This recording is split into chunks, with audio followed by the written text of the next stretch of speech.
Hello everyone, welcome to J sir tutors. So lecture के last part में हमने structure of sperm and structure of secondary oocyte जो था वो complete कर लिया है। आज के इस लेक्चर में हम फर्टिलाइजेशन की प्रोसेस कैसी होती है वो डिस्कस करेंगे। So starting with what fertilisation is. Fertilisation क्या होता है? It is the fusion of the male gamete that is the sperm and the haploid female gamete that is the ovum to form a diploid zygote is known as fertilization. Fertilization को ही हम क्या कहते हैं? syngamy भी कहते हैं. Syn means fusion and gamy means we are talking about gametes. So the fusion of gametes is known as syngamy. Now sexual reproduction primarily involves the formation of gametes and the fusion of gametes. अगर कोई भी organism है, अगर वो sexually reproduce हो रहा है तो उसमें दो प्रोसेस इन्वॉल्व होती है। सबसे पहले तो गैमेट्स का फॉर्मेशन होना ज़रूरी होगा एंड अगर गैमेट्स फॉर्म हुए तभी उसके बाद में उनका फ्यूजन होगा एंड फ्यूजन ऑफ गैमेट्स को ही हम क्या कहते हैं? फर्टिलाइजेशन कहते हैं। Fertilization is the later process which involves the fusion of haploid male and the female gamete resulting in the formation of a diploid zygote. In humans there is internal fertilization. Humans में कौन से type का fertilization होता है? Internal fertilization which takes place in the ampulla of the fallopian tube or the uterine tube. हमने जब female reproductive system देखा था तब हमने बताया था कि जो फैलोपियन ट्यूब होता है उसके तीन पार्ट्स होते हैं। पहला वाला जो पार्ट है जहाँ पर फिंगर लाइक प्रोजेक्शंस प्रेजेंट होते हैं उसे हमने क्या कहा है? इन्फेंटिब्यूलम कहा है। इन्फेंटिब्यूलम के बाद में हमारे पास में एम्प्यूला वाला रीजन आता है which is the main site for fertilisation and then we have the isthmus part which connects with the uterus. So ampulla वाला जो रीजन था वो मेन साइट थी हम फर्टिलाइजेशन की।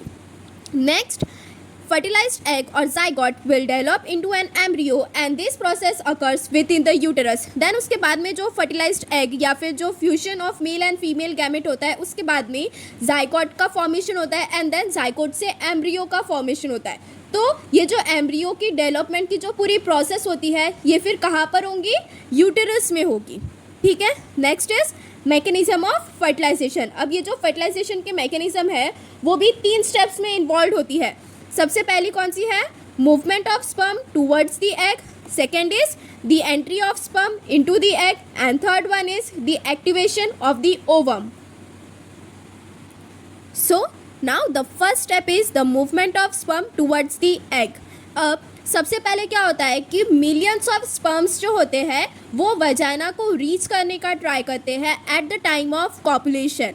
तो मिलियंस ऑफ स्पर्म्स अगर वजाइना तक के रीच करने का ट्राई कर रहे हैं कॉपुलेशन के टाइम पे तब क्या होगा? जो स्पर्म है it will undergo the process of capacitation. Capacitation की प्रोसेस में क्या होता है कि जो स्पर्म की एक्टिविटी है वो इंक्रीज हो जाती है एंड स्पर्म जो है वो एक्स्ट्रा एक्टिव हो जाता है जिससे कि वो ज़्यादा और स्पीड से वजाइना के थ्रू एंटर करके देन उसके बाद में यूटेरस के थ्रू पास करते हुए वो हमारा एम्प्यूला वाले रीजन में जाके फर्टिलाइज हो सके। So movement of sperm towards the egg, it involves capacitation of sperm to reach the vagina. Here 50% of them demobilized or broken. तो कॉपुलेशन के टाइम पे क्या होता है कि जितने भी स्पर्म्स जो है वो मेल रिप्रोडक्टिव सिस्टम से जो इतने भी स्पर्म्स इजैकुलेट आउट होते हैं ऐसा नहीं है कि उतने के पूरे स्पर्म्स जो है वो फीमेल रिप्रोडक्टिव सिस्टम में एंटर करेंगे। उनमें से जो 50% ऑफ स्पर्म्स होते हैं वो क्या हो जाते हैं? ब्रोकन हो जाते हैं या फिर डीमोबिलाइज्ड हो जाती है या फिर उनकी जो एक्टिविटी है वो बहुत ही स्लो हो जाती है। This process requires 5 to 6 hours। अब ये जो स्पर्म का मूवमेंट होता है towards the egg it requires 5 to 6 hours। तब हमने स्ट्रक्चर ऑफ स्पर्म में लास्ट लेक्चर में ही देखा था कि स्पर्म के पास में एक्रोसोम प्रेजेंट होता है। स्पर्म के हेड वाला जो रीजन है वहाँ पर एक कैप लाइक स्ट्रक्चर प्रेजेंट था दैट इज एक्रोसोम। तो एक्रोसोम की भी मेम्ब्रेन प्रेजेंट होती है। So acrosomal membrane became thick and tail begin to show rapid whiplash movement. तो टेल जो है वो rapid movement whiplash movement show करने लगती है। ठीक है। After activation of sperm it goes upward from vagina to uterus and then to oviduct. तो जैसे ही कैपेसिटेशन की प्रोसेस होने के बाद में जो स्पर्म है वो एक्टिवेट हो जाता है, उसकी स्पीड बढ़ जाती है और देन वो फिर वजाइना को क्रॉस करते हुए यूटेरस वाले रीजन के थ्रू पास होते हुए ओविडक्ट में जाएगा ओविडक्ट के भी वो एम्प्यूला वाले रीजन में जाएगा जहाँ पर फर्टिलाइजेशन की प्रोसेस होती है. At this time, the speed of sperm is 1.5 to 3 mm per minute. ये समय जो स्पर्म का स्पीड होता है वो कितना होता है 1.5 to 3 mm per minute होता है. This sperm reaches the ampulla due to swimming and contraction of uterus. So sperm जो है वो एम्पुला वाले रीजन में चले जाएगा स्विमिंग के टाइम पे एंड यूटरस के कॉन्ट्रैक्शन के टाइम पे. एंड जो स्पर्म की अगर हम लाइफ स्पैन की बात करेंगे तो वो कितनी होती है 24 to 48 आवर्स. एंड वही अगर हम ओवम के लाइफ स्पैन की बात करेंगे तो वो कितना होता है 24 आवर्स. फीमेल रिप्रोडक्टिव सिस्टम में स्पर्म एंटर होने के बाद में उसकी लाइफ स्पैन कितनी है 24 to 48 आवर्स एंड ओवम की कितनी है 24 hours. So next step is entry of sperm into the egg. जब स्पर्म की एंट्री होंगी एग में, only few hundred reaches to egg out of 200 to 400 million at the time of copulation. तो male reproductive system से approx 200 to 400 million sperms जो है वो release करते हैं. बट उनमें से सिर्फ और सिर्फ ऐसे कुछ 100 स्पर्म्स ही होते हैं जो कि एग तक के पहुंच पाते हैं. Only single sperm फर्टिलाइजेज the egg. और सिर्फ एक ही स्पर्म जो है वो एग को फर्टिलाइज करता है. अब हमने देखा था structure of secondary oocyte. Structure of secondary oocyte में भी हमने देखा था कि ये वाला एग था. एग की मेम्ब्रेन को हम लोग वाइटेलाइन मेम्ब्रेन कहते हैं एंड उसके बाहर में जोना पेलिसिडा प्रेजेंट है. जोना पेलिसिडा के बाहर में यहाँ पर कोरोना रेडिएटा सेल्स प्रेजेंट है. ठीक है. अब जैसे ही यहाँ पर ये स्पर्म एंटर होगा तो स्पर्म क्या करेगा, स्पर्म का जो एक्रोसोम वाला पार्ट होता है वहाँ पर कुछ लाइसिन्स प्रेजेंट होते हैं जैसे कि हाइलुरोनिडेज या फिर कोरोना पेनिट्रेटिंग एंजाइम. हाइलुरोनिडेज यहाँ पर प्रेजेंट होता है जो कि क्या करेगा, लाइसिन का फंक्शन क्या होता है, ब्रेक डाउन करने का होता है. तो एक्रोसोम वाले जो पार्ट होता है स्पर्म का वहाँ पर कुछ लाइसिन एंजाइम्स प्रेजेंट होते हैं लाइक हाइलुरोनिडेज, जो कि क्या करेगा, जो ये हाइलुरोनिक एसिड की वजह से ये जो सेल्स एक दूसरे के साथ में कांटेक्ट में होते हैं उसे जाके ब्रेक डाउन करेगा जिससे कि ये जो कोरोना रेडिएटा के जो सेल्स है वो एक दूसरे से ऐसे अलग अलग हो जाएंगे. स्पर्म का जो एक्रोसोम वाला पार्ट होता है वो क्या रिलीज़ करेगा, हाइलुरोनिडेज एंजाइम जो है वो रिलीज़ करेगा यहाँ पर कोरोना रेडिएटा के कांटेक्ट में आके, जिससे कि ये जो कोरोना रेडिएटा के सेल्स है वो क्या होंगे, धीरे धीरे अलग होने लग जाएंगे. कोरोना रेडिएटा के जो सेल्स है वो हमने देखा था लास्ट लेक्चर में कि एक दूसरे के कांटेक्ट में होते हैं बाय हाइलुरोनिक एसिड. तो ये हाइलुरोनिक एसिड अगर ये दोनों सेल को कांटेक्ट में रखने का काम कर रहा है तो हाइलुरोनिडेज क्या करेगा, ये दोनों के कांटेक्ट को ब्रेक डाउन करने का फंक्शन परफॉर्म करता है. ठीक है. देन उसके बाद में जैसे ही ये कोरोना रेडिएटा सेल्स की जो मेम्ब्रेन है अगर ये ब्रेक डाउन हो गई देन उसके बाद में हमारे पास में अंदर में ये वाली कौन सी आ जाती है, जोना पेलिसिडा की आ जाती है मेम्ब्रेन. तो ये जोना पेलिसिडा की मेम्ब्रेन को ब्रेक डाउन करने के लिए स्पर्म के पास में क्या प्रेजेंट होता है, एंटी फर्टिलाइजिंग प्रोटीन प्रेजेंट होता है. एंड जोना पेलिसिडा जो रहेगा, जोना पेलिसिडा की जो मेम्ब्रेन होती है वो तब क्या रिलीज़ करेंगी, फर्टिलाइजिन रिलीज़ करेंगी. ये न्यूट्रलाइज करने के लिए जो एक्रोसोमल रिएक्शन होती है यहाँ पर इसे न्यूट्रलाइज करने जोना पेलिसिडा क्या रिलीज़ करता है, फर्टिलाइजिन रिलीज़ करता है. एंड जो स्पर्म है वो क्या रिलीज़ करेगा, स्पर्म का जो एक्रोसोम वाला पार्ट है वो क्या रिलीज़ करता है, एंटी फर्टिलाइजिंग प्रोटीन रिलीज़ करता है जो कि जो फर्टिलाइजेशन की प्रोसेस है उसे एनहांस करेगा. एंड इसके बाद में ये कौन सा रिएक्शन शो करता है, fertilizin anti fertilizin reaction show करेगा जिससे कि जो कंपैटिबिलिटी रिएक्शंस होती है वो ज़्यादा होने लगती है, ज़्यादा चांसेस होने लगते हैं कंपैटिबिलिटी रिएक्शंस होने के. जो फर्टिलाइजिन एंटी फर्टिलाइजिन रिएक्शन होती है उसे ही हम क्या कहते हैं, कंपैटिबिलिटी रिएक्शंस कहते हैं. ठीक है. So entry of sperm into the egg, only few hundred reaches to egg out of 200 to 400 million. Only single sperm fertilizes the egg. After reaching to egg, its acrosome releases lysine. It contains hyaluronidase or the corona penetrating enzyme. It degenerates the layer of corona radiata and reaches to zona pellucida. The zona pellucida releases fertilizin for neutralizing it, and the sperm releases the anti-fertilizing protein, which results in fertilizin anti-fertilizin reactions, which enhances the chances of fertilization. And anti-fertilizin and fertilizin reaction, it is also called as the compatibility reactions. Then next we have the acrosomal reaction, the acrosome releases acrosin और lysin to break the zona pellucida. फिर उसके बाद में जो acrosome है वो क्या release करेगा, लाइसिन या फिर एक्रोसिन रिलीज करता है जो जोना पेलिसिडा की मेम्ब्रेन होती है उसको ब्रेक डाउन करने के लिए। The sperm head nucleus and centriole enter the egg while other part is remaining outside. तो जो जोना पेलिसिडा है, जोना पेलिसिडा के अंदर में भी सिर्फ और सिर्फ जो स्पर्म का हेड होता है which contains the nucleus and जो सेंट्रियोल्स होते थे, हमने सेंट्रियोल्स देखा है स्ट्रक्चर ऑफ स्पर्म में दो टाइप के थे, एक प्रॉक्सिमल था और एक डिस्टल था।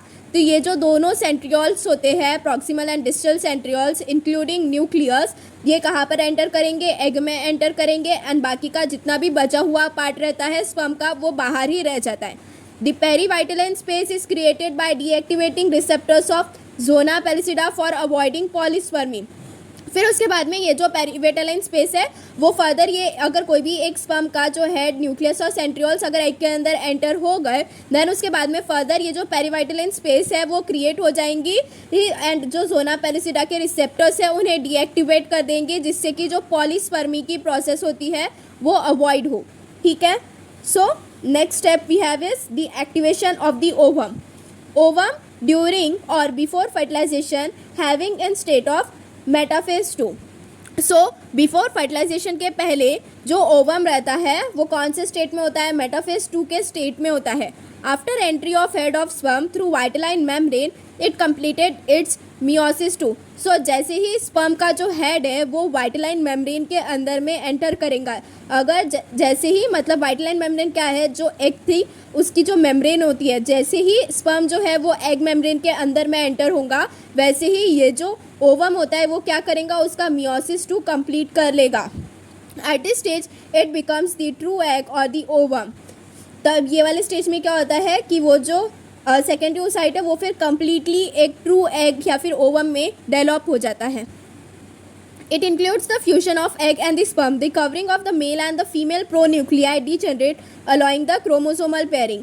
फिर इसमें क्या होता है, एक्टिवेशन ऑफ स्पर्म होने के बाद में जो मेल एंड फीमेल का जो प्रोन्यूक्लियाई था, प्रोन्यूक्लियाई का जो कवरिंग था वो क्या होने लगता है, डिजेनरेट होने लगता है, जिससे कि फिर क्रोमोसोम जो है वो पैर होना स्टार्ट करेगा विच रिजल्ट्स इन सिनगैमी और karyogamy. This results in the formation of synkaryon by the process of syngamy और karyogamy. Synkaryon is fusion of nucleus, पहले मेल और फीमेल न्यूक्लियस का फ्यूजन होगा by the process of syngamy that is fusion of gametes. Then उसके बाद में जैसे ही मेल एंड फीमेल गैमेट का फ्यूजन हो गया, male and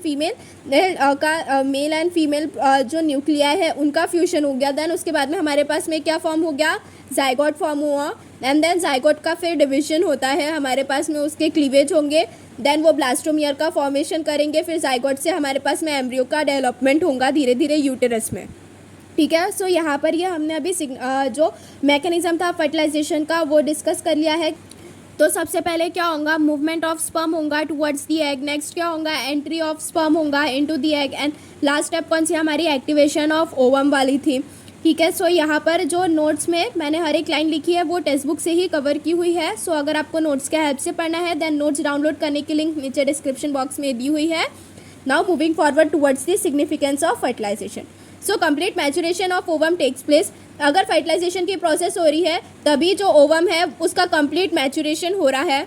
the diploid chromosomal number is restored in the process of syngamy. Syngamy अगर फर्टिलाइजेशन की प्रोसेस हो रही है तो फिर लास्ट में हमारे पास में जो प्रोडक्ट मिल रहा है उसमें क्या हो रहा है कि वो जो क्रोमोसोम्स है वो कैसे होंगे, डिप्लॉयड इन नेचर के होंगे। एंड फर्टिलाइजेशन की अगर हम लोग बात करेंगे, it involves fusion of male and female gamete from two parents which further results in variation. अगर एक मेल गैमेट और एक फीमेल गैमेट का अगर फ्यूजन हो रहा है तो उससे जाइगोट फॉर्म होगा जिससे कि फिर अलग अलग जो जीन्स है वो आएंगे। एक गैमेट अगर एक जीन अगर मेल से आया है एंड दूसरा फीमेल से आया है देन हमारे पास में वेरिएशन की प्रोसेस होंगी, वेरिएशन होगा, देन हमारे पास में इवोल्यूशन आएंगे generation to generation. And then उसके बाद में अगर फर्टिलाइजेशन की प्रोसेस हो रही है तो जो सेक्स ऑफ ऑफस्प्रिंग है वो हम डिटरमाइन कर सकते हैं।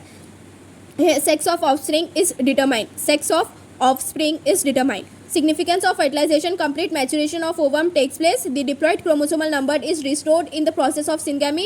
Involves fusion of male and female gamete from two parents, which further results in variation. Sex of offspring is determined. ठीक है। सो यहाँ पर हमने mechanism of fertilisation and significance of fertilisation ये दोनों चीज़ें यहाँ पर डिस्कस कर लिए। एक बार इसे हम टेक्स्ट बुक से भी रीड कर लेते हैं। Fertilization or syngamy, sexual reproduction primarily involves formation and fusion of gametes. The fertilization is the later process which involves the fusion of haploid male and female gametes resulting in the formation of a diploid zygote, that is 2N. Like in other mammals, in humans, the process of fertilization is internal and it usually takes place in the ampulla of the fallopian or the uterine tube. The fertilized egg or zygote will develop into an embryo and this process occurs within the uterus. Then उसके बाद में यहाँ पर देखो ये एक diagram दी हुई है हमारी प्रोसेस ऑफ फर्टिलाइजेशन की।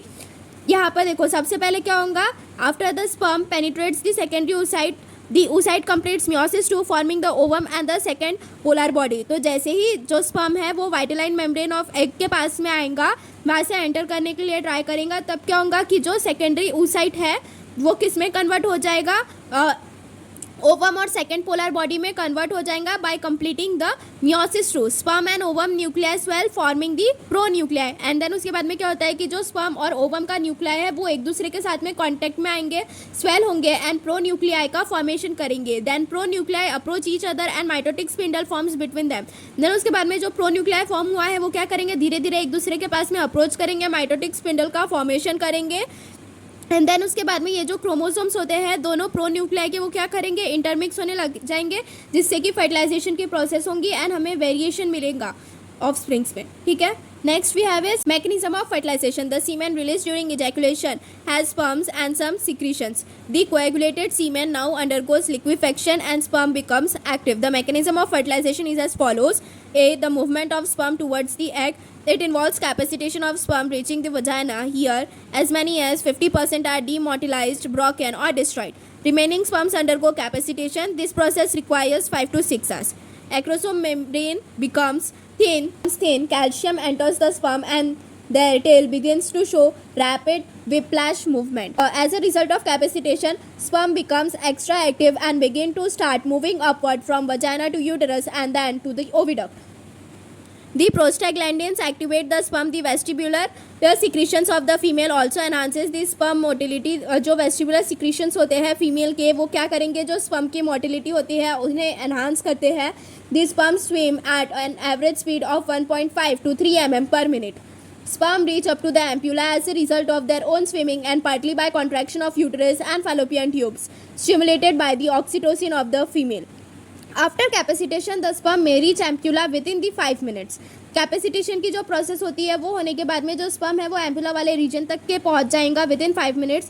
The sperm can remain viable for 24 to 48 hours and ovum for about 24 hours. Sperm की जो वायबिलिटी होती है, मतलब स्पर्म कितने टाइम तक के जिंदा रहेगा, वो कितना होता है 24 to 48 आवर्स एंड ओवम कितने टाइम तक के हो सकता है 24 आवर्स तक के.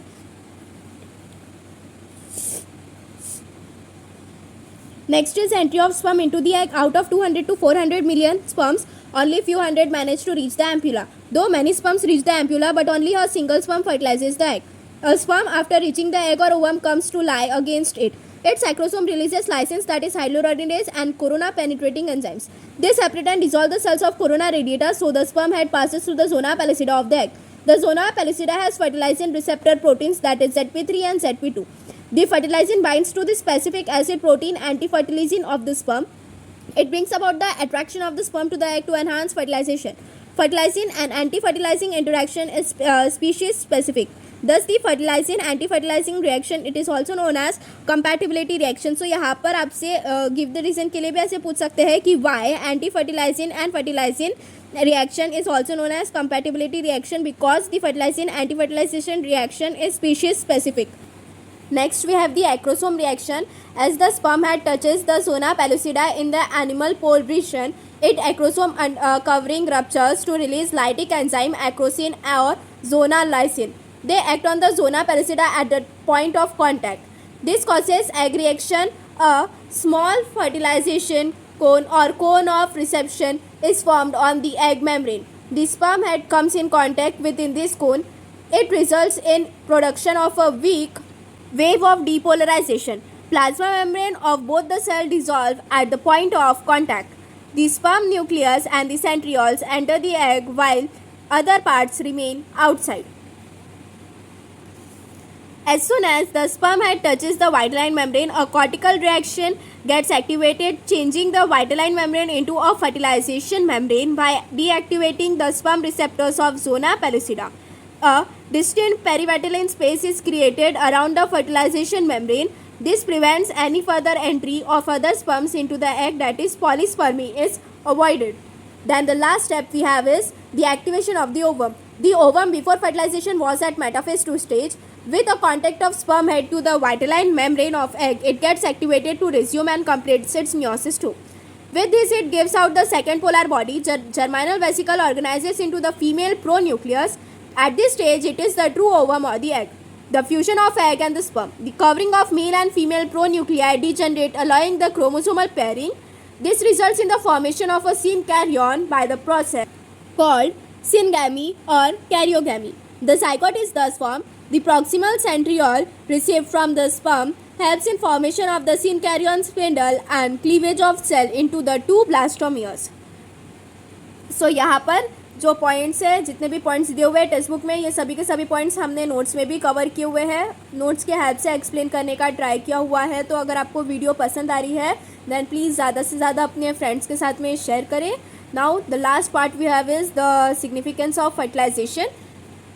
First is secondary oocyte completes the process of oogenesis and it's transformed into a mature ovum. The diploid chromosome number is restored in the zygote by the process of syngamy. The ovum lacks the centriole necessary for further division are received from the sperm during fertilization.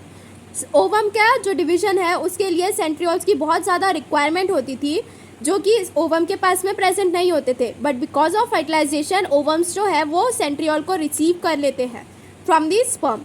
Fertilization involves the fusion of male and female gamete from the two parents. It results in variation which are significant to evolution. Variation होंगे then ही हमारे पास में evolution की जो process है वो होंगे. Sex of offspring is determined. Fertilization की जो process होती है उसके वजह से जो offspring का sex है वो हम determine कर सकते हैं. ओके सो यहाँ पर हमने जो फर्टिलाइजेशन की प्रोसेस थी वो भी पूरी कंप्लीट कर ली है आज के लेक्चर में. तो अगर आपको वीडियो पसंद आ रही है then please like share and subscribe our channel. And if you are having any queries then do message in the comment box. Thank you.